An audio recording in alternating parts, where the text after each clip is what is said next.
Hello, welcome back to my versatile channel. If you're new here, welcome.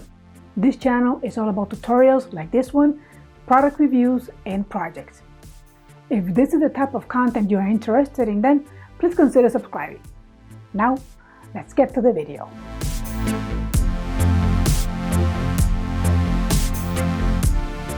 If your DSLR camera does not have a flip screen, and you wonder if you're in the shot or in focus when recording your videos, then this video is for you. I'll be showing you how to connect your DSLR camera to your Android smartphone using a USB video capture device. As far as I know, unfortunately, this setup does not work with your iPhone or iPad. Now that we got that out of the way, let's begin. For this setup, you're going to need your DSLR camera. You're going to need a mini HDMI to HDMI cable, an Android smartphone, a USB video capture device, an OTG adapter for your phone. In this case, I'm using an OTG USB-C adapter. And finally, you also need an OTG application.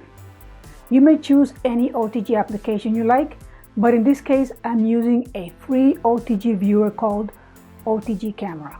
You can get it from the Google Play Store. I'll leave a list of all the components in the description below.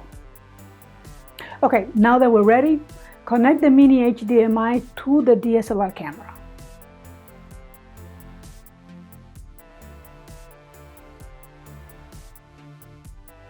Connect the HDMI cable to the USB video capture device. Connect the video capture device to the OTG USB adapter. Connect the OTG USB adapter to the smartphone. And finally, the moment of truth, turn on the DSLR camera and hopefully you will see your DSLR image on the phone. If you don't see anything on the phone screen, check all the connections and try again. If nothing happens, try a different OTG app. Let's talk about the pros and the cons of this setup. Let's start with the pros. Number one, you can view your DSLR image on your smartphone, and this way you can check whether you're in focus or in the shot. It is also versatile. Let's say you're using a teleprompter, and even if your DSLR has a flip screen, once you put the black cloth over it, it will cover the screen, so it is versatile.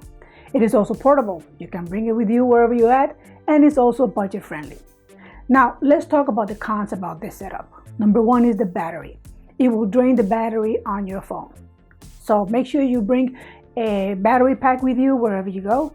Now, the problem with this now is that you're going to add additional gear or equipment to your bag if you're on the road.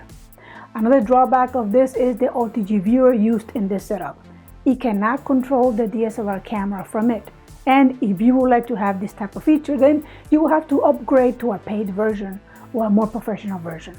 But of course, for me, I'm just more interested in the viewing part of it. Well, this is it. I hope you found this video helpful. If you did, please like the video so the algorithm can push it out to more people. Thank you for watching, and be well.